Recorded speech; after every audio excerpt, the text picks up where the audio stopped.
And good morning, all striper fishermen and fishermen in general and canal rats. Welcome to another edition of Saturday Mornings with Paul K on Striperquest here. This is a monster ship coming through. Cops got them, they got a police escort behind it. That is a big old ship. But this is Saturday Mornings Outdoors. We're trying to get some striper action going. I saw a lot of bait in the water this morning that coming in. Looks like rainbait or pogies or baby pogies or baby mullet, and that's a good sign. I'll get some on high def if I can, and that is a big ship, and show you guys some bait, what's in here. Hopefully the stripers are in there after them, see if the birds are working. And if you like, subscribe, comment, and you know what to do. And hopefully we'll have some good luck here in the brand new month of September. Things are starting to cool off. I can feel it. We'll let you know. All right, and now we'll do the report part of the show. I have to talk over this cricket in the background that's talking my ear off. So temperatures high 60s, low 70s right now, it feels like. And it's a beautiful day, bluebird day. There isn't a cloud in the sky. And wind is out of the west, not the southwest. So it's a little cooler. Barometer is, when I left this morning, 29.85 and rising. So we got the high pressure in here. The moon phase for you moon guys like me, coming up on the first quarter. And it's a building moon. And the outlook for this weekend, this is Labor Day weekend, and it's supposed to be good all weekend, so get your butts out here, you know what to do. So hopefully we can get some fish going here and show you some stripers. There's been rain bait, like I said in the opening. It looks like rain bait. I don't have my net with me, so, but hopefully I can get it on high def. There's some big schools here, and they're passing through up and down, and there's birds too, so we'll see what happens. The September rolls around, you can feel it in the air. It's just absolutely drier and cooler now, and the water temperature will probably start to drop, and that triggers everything. And this is a big month for outdoorsmen. Hunting starts up, small game, and start practicing with your bows and everything, and which I will be doing too. Maybe I'll do a few videos on those. I'm a recurve shooter, and all kinds of fun stuff for outdoors in September. So Massachusetts, Eastern Massachusetts, tons to offer. So it's a beautiful place, beautiful time to be here. So I'll let you know what happens. Trail boss out. Hopefully you can see that. This picks it up, but see it's rain bait is what it is. There, see them? Look very closely and you can see they're tiny. There's a whole bunch of them right there. Yeah. There's schools of them. The stripers will be on those. Small lures will work on them. Hopefully you can see that. Hopefully this is deaf enough to see it. That's what's in the canal this week. Oh, in this area. And plenty of crabs. Plenty of crabs. See.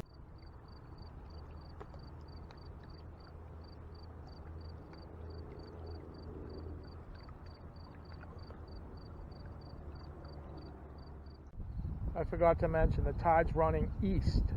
It's going to flip in about an hour and a half, 2 hours. So we'll see what happens through slack, and if that turns anything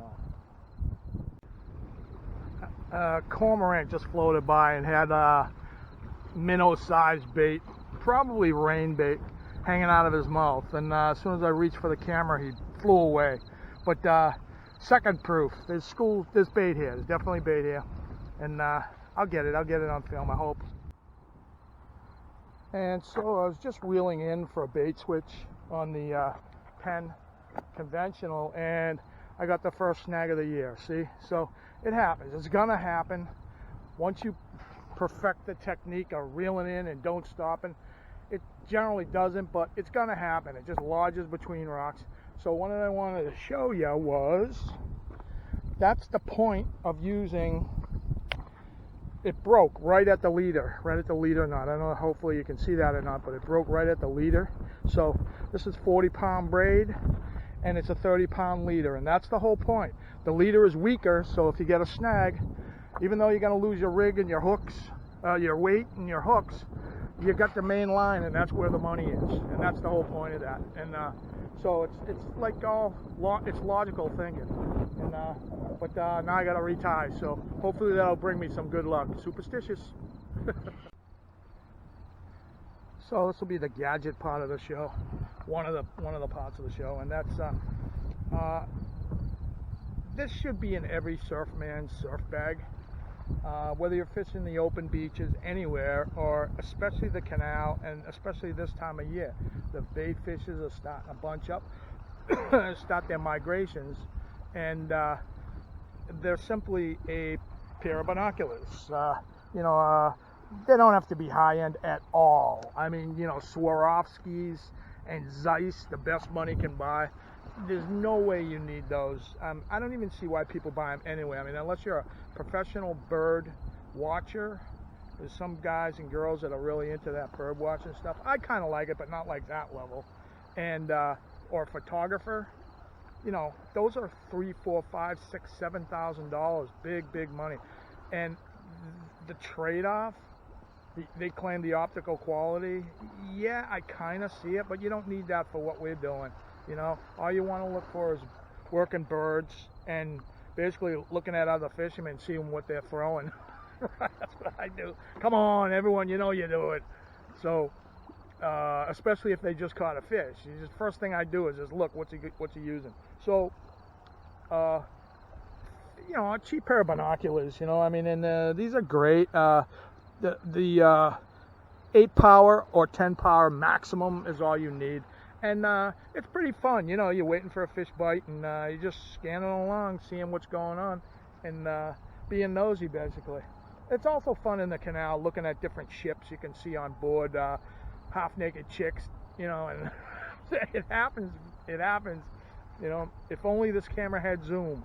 And but good pair of fair pair of binoculars, cheap, don't have to be expensive. I keep saying cheap because I'm a surfer, and I'm in the salt area all the time in that surf bag. It's meant to be in a salt environment. You wash it off periodically, it'll last forever, and there's a good chance you may get salt water on these. Another reason why is if you have some $1,000, $2,000 set of binoculars, you're out, I think. They're not built for taking that. These binoculars, $30, $40, are plenty sufficient. If something goes wrong, whatever, So cheap pair of binoculars, very useful, and fun. It's fun just kind of looking around and seeing what's up that you can't see with the naked eye, and identifying different animals and wildlife along through here. You see something scurrying along the rocks on the other side, and it's just fun. It's just fun, and most importantly, you want to see where the breaking fish are, and what other guys are using, basically, to be honest with you. But get you a pair. Also photography. A lot of guys got those spotting scopes. Out in central United States where there's long range shooting, our area, when you're deer hunting, I got so many deer that I've killed, and not one of them was over 45, 50 yards. It's all close brushwork. That's why my state, Massachusetts, you're only allowed shotgun on the eastern part of Massachusetts. You don't need the high power, but western United States, they're all about the long shots. There I can understand totally. You just spent $4,000 on a safari hunt, in Africa, or a plains hunt, or Midwest, trophy buck hunt. Yeah, then you can go with the high end. I'll never spend more than under $100,000. I mean, under $1,000 for any kind of optics. It's just not worth it to me. But anyway, that's today's gadget tip. And get you some binos.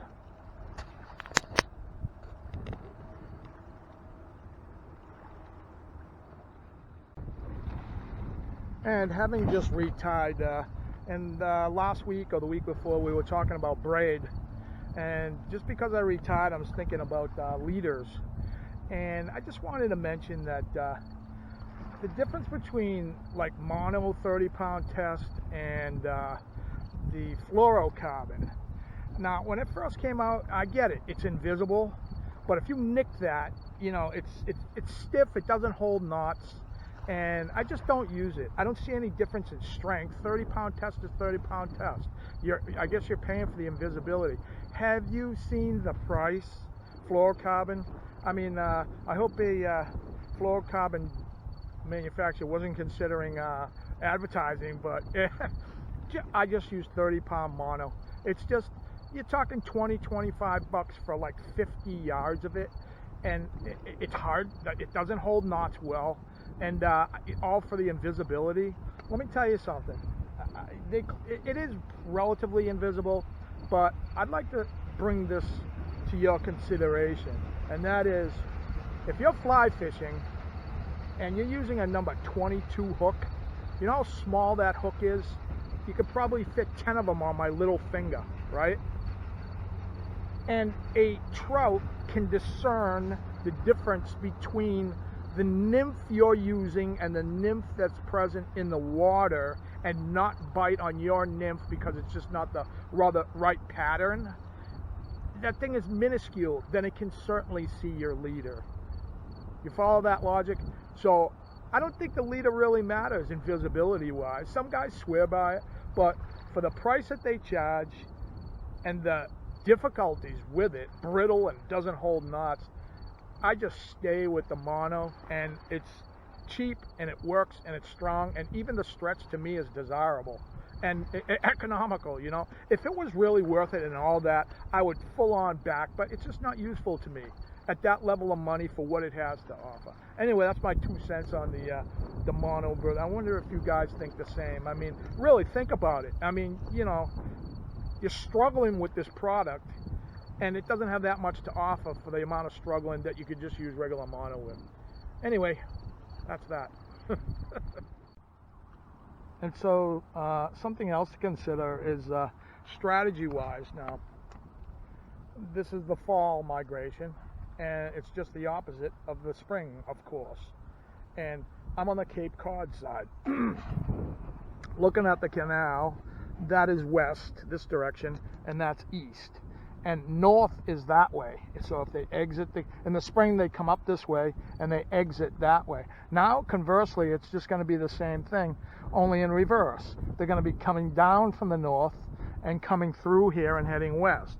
So the point is that you might want to concentrate on your west tides, the tides that are flowing in the direction that they're going, because they're expending less money.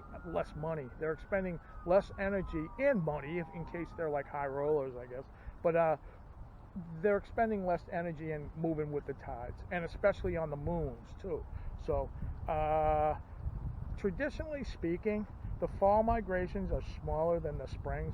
I don't know why. I don't know why that would be, but I've read it everywhere, and I've seen, you know, most of the talk is always pointing in that direction. But that's something to consider if you're coming down here for the fall migration, is that concentrate on your west tides, because they'll be moving with those. And if you're a moon guy, go with the, you know, the new moon coming up and the full moon and so forth. And cool about this time of year too is a lot of pelagics come through here, stuff like ocean sunfish. They're as big as a freaking Volkswagen, and they're massive fish, and you can tell what they are is, the first times I saw them, they swim with their fin out of the water, and everyone thinks they're a shark that doesn't know, and they just like cruising up top. But the difference is a shark's fin is shaped like that, like pointy, whereas ocean sunfish has a square fin. And I have some films of them over the years, and but they're spectacular, especially when they breach. They come out of the water. These things are huge, you know, 300, 400 pound fish, and they just, you know, and they get everyone's attention for sure. So, and you know, large sharks come through here, all open ocean fish. They're migrating, they're following the bait. So fun time to be around outdoors in any capacity, hunting and fishing. But the canal here, that's what you're going to see this time of year coming up as the water cools off and the temperatures cool off. the fish must follow the food, and that's why they migrate.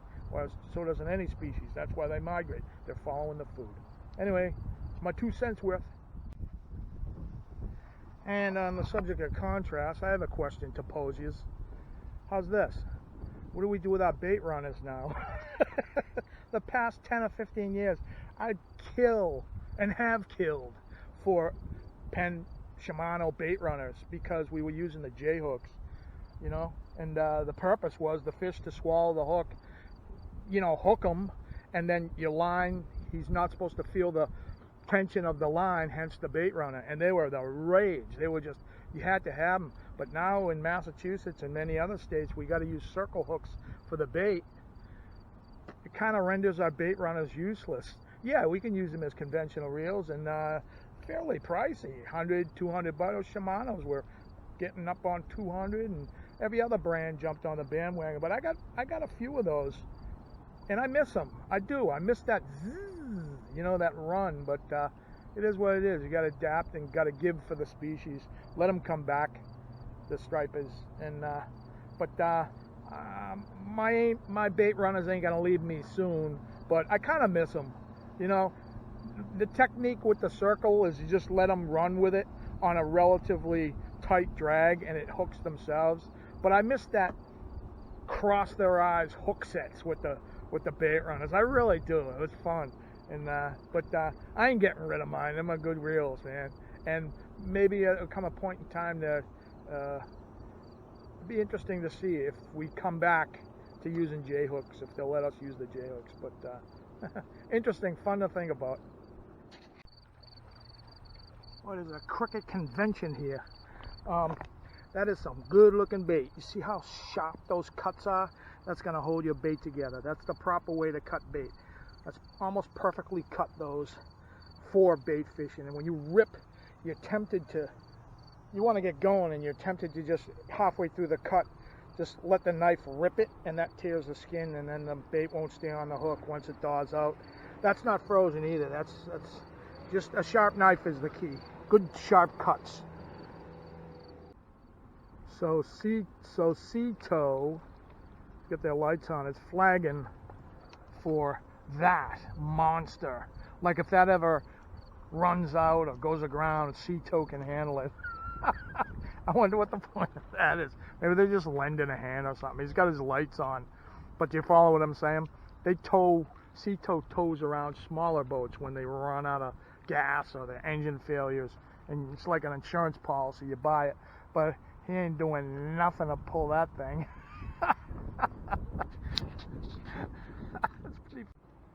So that's weird. That's the same, the Kennedy. That's the same exact giant that came through about 2 or 3 hours ago. That's bizarre. Now they're going the opposite direction.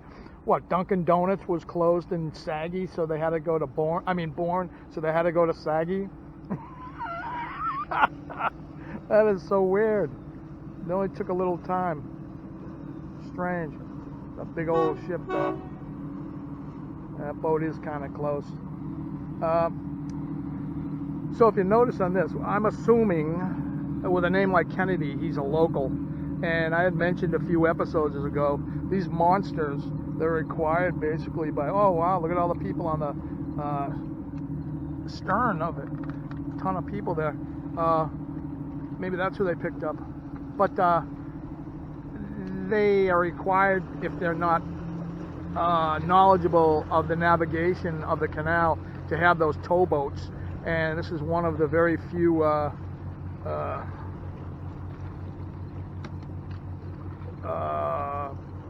ships that are they're allowing the skipper to navigate through on his own. That's pretty impressive. Like 1 out of 100, if that. But pick one up.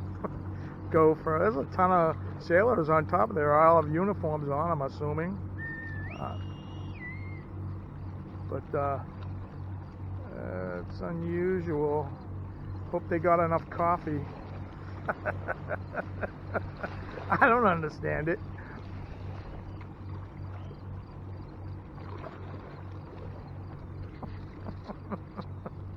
Hey, did you get your coffee?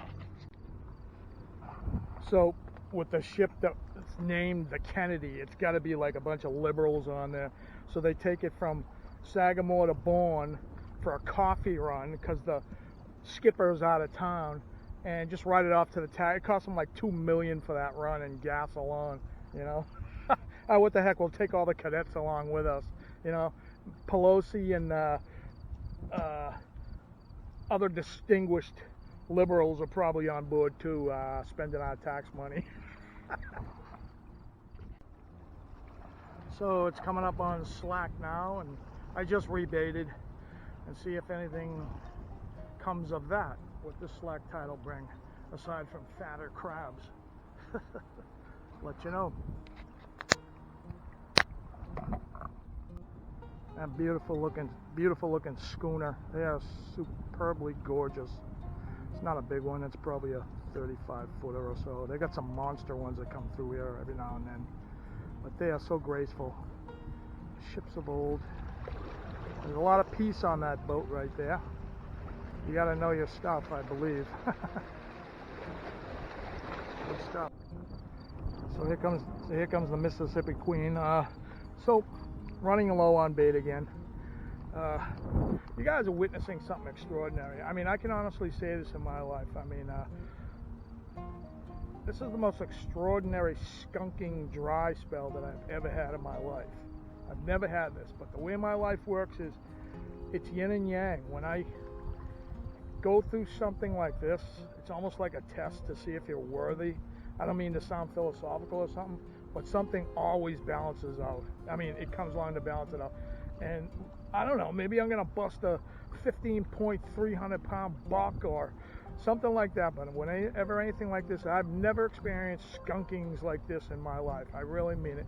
If you just check my past videos, especially the ones called Trophies of Massachusetts, you can see that I catch 40-pound stripers, and not regularly, but I mean I regularly catch them. So this is you're seeing a really extraordinary thing here, and not to sound cocky or anything, but it's very interesting at this point to me now why this is occurring. I mean, you know, but I had a lot of fun bringing it to you. I hope you guys are pulling some information. That's what maybe, you know, I mean, I'm trying to sprinkle it with some knowledge that I've gathered over the decades so that you guys can pick up on coming down to the canal here. And so something's got to give, and I'm giving it my all here, and I'm having a lot of fun doing it, and I'm all recharged now, and hopefully we'll see you again next week. Same rat time, same rat channel, and if anything happens between now and then, you know, I'll let you know. But thank you for watching. Like, subscribe, comment. See you guys. Out.